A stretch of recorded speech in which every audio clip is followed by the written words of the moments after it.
There's a moment in Blade Runner 2049 where the main character K sits down and the mundane meal he has is holographically replaced by an image of a nicely cooked meal. It looks nice and is fairly convincing, but it doesn't quite hide reality. And through this subtle detail, we're immersed into a sad relationship between the reality of what we have against the inadequate feeling from what we want. A mass-produced product provides a filling substitute to fill in that gap, but it also illuminates what we suffer from, a sense of alienation from our own desires. The cyberpunk genre inherently examines the details of capitalism in the lives of people. The most pervasive image that you see from it is the signature look of the dark city with neon-lit advertisements with flying cars and rapid multiculturalism, a view of the future through the lens of lonely consumerism. This idea that the only light in someone's life is from an artificial source, one that makes the lonely harsh shadows around you even more potent. Neo-Marxist theorist Herbert Marcuse once referred to this loneliness as a deliberate state created from a culture that produced a false consciousness. We may distinguish both true and false needs. False are those that are superimposed upon the individual by particular social interests. The result is then a euphoria in unhappiness. Most of the prevailing needs to relax, to have fun, to behave and consume in accordance with the advertisements to love and hate what others love and hate belong to this category of false needs, products of a society that demands repression. It must be said that Marxism is a meta-narrative that sees life through a conflict, a warring relationship between those of the lower class and those at the top, the proletariat and the bourgeoisie. And there are many areas of society that are particularly highlighted in this ideology. The most obvious and boring is of course the conflict between those that own the means of production and those that don't. But an area that I've always enjoyed studying, even if it seemed conspiratorial and hypocritical at times, is the cultural arguments from neo-Marxism. F***ing hate my voice, god damn it. The rich old elitist dudes from the Frankfurt School carried on the Marxist philosophy and applied it in the study of popular culture and saw conflict and oppression within the realms of mass-produced consumerism. As Theodor Adorno, the mad lad member of the group, referred to popular culture as the culture industries. Joy is the epitome of everything Theodor Adorno hates about capitalism, a material commodity that is used as a substitute for genuine human interaction and reality, something used to distract the everyday sense of genuine human need. Insofar as the culture industry arouses a feeling of well-being that the world is precisely in that order suggested by the culture industry, the substitute gratification which it prepares for human beings cheats them out of the same happiness which it deceitfully projects. In the case for our protagonist Kay, it's genuine human companionship, the need to love and be loved. He loves Joy and she loves him, but even at their most intimate moments, she is a hologram, a simulation with nothing to hold on to. And when she dies, a stronger sense of loneliness is triggered when you're reminded that she's ultimately mass-produced.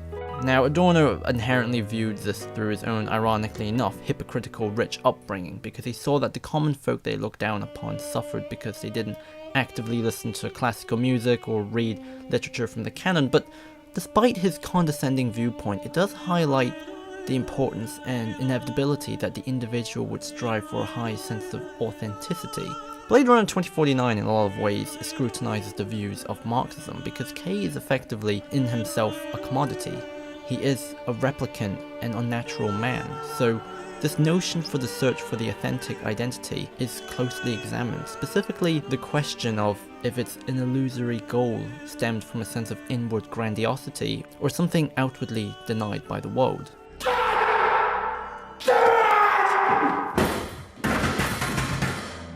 This idea that it is the world and not yourself that represses your freedom for true existence is highlighted by Antonio Gramsci, a real-life socialist that coined the term cultural hegemony. This notion that if you provide bread in the circus, then the slaves would consent to their own unjust way of life, and pretty much all Marxism has this undercurrent view that sees society with a determined sense of hostility, and a similar worldview is given to those surrounding K. Despite all the accusations that the film is sexist, a lot of detail went into the writing and portrayal of the female characters that largely populate almost the entire cast. Everyone is a nuanced inflection of this need. Every female character has aspirations beyond the mundanity of the positions they're in.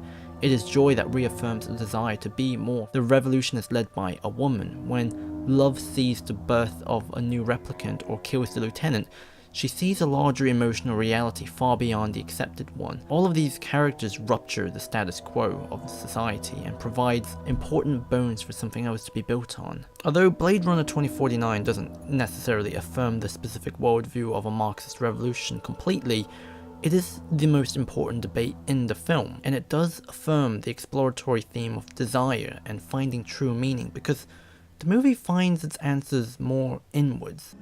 You imagined it was you. We all wish it was us. That's why we believe.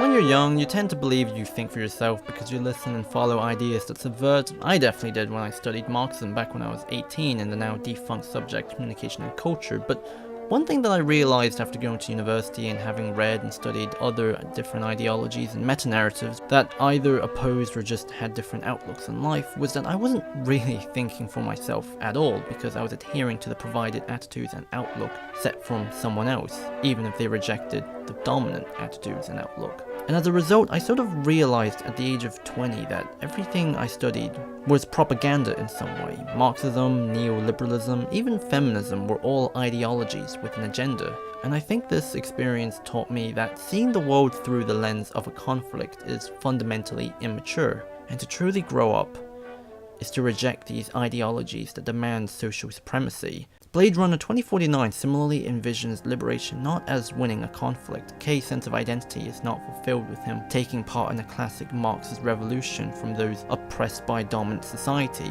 even though that pathway is directly given to him. But instead, liberation comes from reconciling something more introspective. The thing that blinds Kay isn't what society has imposed onto him, but what he imposed onto himself. The false need in this case isn't the material imposed goods, but an unfulfillable desire for undefined freedom that makes him feel far more inadequate than the hologram that made his meal look nicer. Instead, he becomes truly free when he rejects opportunistic ideologies and becomes a free-thinking individual who acts on his own accord. Instead of joining a fight, he chooses to save someone in the end. And when he dies, it's on the steps closer to being human. And the thing that illuminates his final moments isn't the artificial lights from an advertisement, but from a natural snowy sky. We have what we need to be free, because we only feel inadequate because we don't accept what we have. And that is the only meaning we need in finding authenticity in a capitalist world. I feel like I probably should have a better conclusion, but whatever.